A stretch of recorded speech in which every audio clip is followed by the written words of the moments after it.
brainwashing of mankind, so that your heroes are now this one from Hollywood and that one from Hollywood. The brainwashing of mankind is just one part of the modern way of life. But there is more political oppression in the world today than ever before. Ask those from Afghanistan who are present in this hall today. And they are from Afghanistan here with us. There is more economic oppression in the world today than ever before in history. Ask Africa. We have Mali here with us today. We have Senegal here with us today. We have Kenya here with us today. We have South Africa here with us today. Go ask them.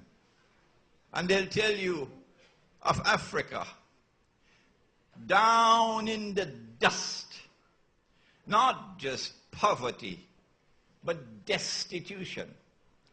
And the wealth of Africa is being drained out of Africa by a people whose greed is indescribable. And it's inexplicable. How can a people have so much greed in them that even from the poor, even from those who have nothing, even from them they will suck the last drop of blood? This is not the best of all worlds. This is a world in which freedom is disappearing. This is a world in which slavery is coming back. And we commend Maulana Siddiq Ahmad Nasir for standing up and offering an intellectual challenge to those who today control the world intellectually. What he did and what I am attempting to do, insha'Allah, in offering a critical analysis, in pointing and exposing oppression, in pointing and exposing corruption around the world, we are fulfilling a duty that the Quran has placed upon us, you and I. Our Prophet Muhammad, Allah's blessings be upon him, and I hope, Trinidad, you're listening. He said, if you see something wrong, and don't tell me you have not seen Guantanamo, because it's just around the corner. Your government may not see it, because it's not convenient for governments in this part of the world to take a look at Guantanamo. But he said, if you see something wrong, something evil, like that abominable cesspit called Guantanamo, and thank Allah for Dr. Eric Williams, who stood up and demanded the return of Shagaramas. They had a base here in Trinidad called Shagaramas, just close to Venezuela on the north. And if Dr. Williams had not marched in the rain to demand it back, today we might have had in Shagaramas another stinking cesspit.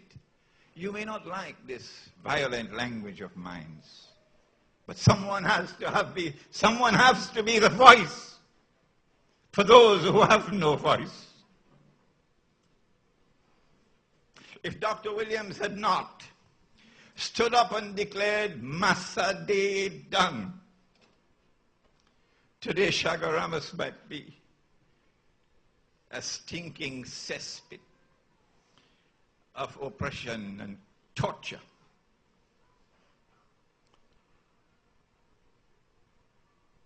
Those who see with two eyes say, this is the worst of all worlds, politically and economically as well.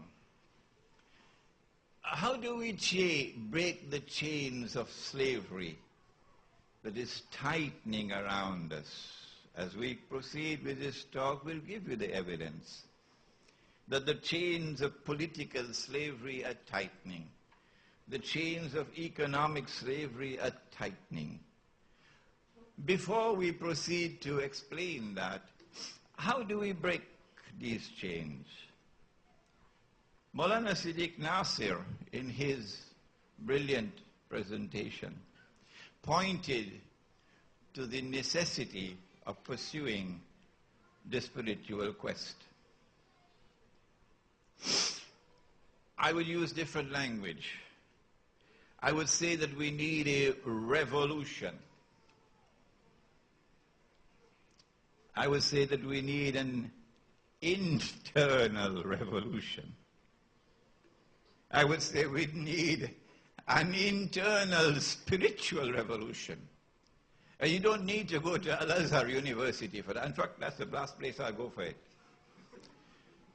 Malcolm X never went to Al-Azhar. Malcolm X could not speak Arabic.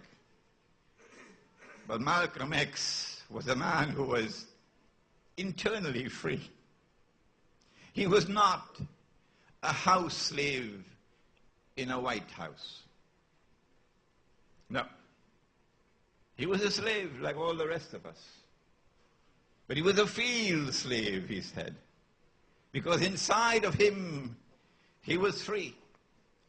And if we are to be a free people, if we are to recover freedom, in order to pursue the quest for political freedom, in order to pursue the quest for economic freedom, which we will be explaining this afternoon, the first thing we have to do, Trinidad and Tobago, is to be internally free, to pursue an internal spiritual revolution. And if your corner church or temple cannot lead you to it, come to Islam. Come to Islam. Come to those who are not afraid to stand up, to point to the oppressor and declare him to be an oppressor. This is not that presentation of Islam that they like in the media, that they like on television. The radio stations love that kind of Islam. Our foreign guests, of course, would not know what I'm talking about. But those who went to school here in Trinidad would know that in ABC, we had a rhyme for that kind of Islam. Pata cake, baker's man. As fast as you can. No. No Trinidad and Tobago. You're not going to get pata cake, baker's man. Not from the students of Maulana Fadl Rahman Ansari, rahimahullah. If you see something wrong, something false, said the Prophet of Allah, change it with your hand.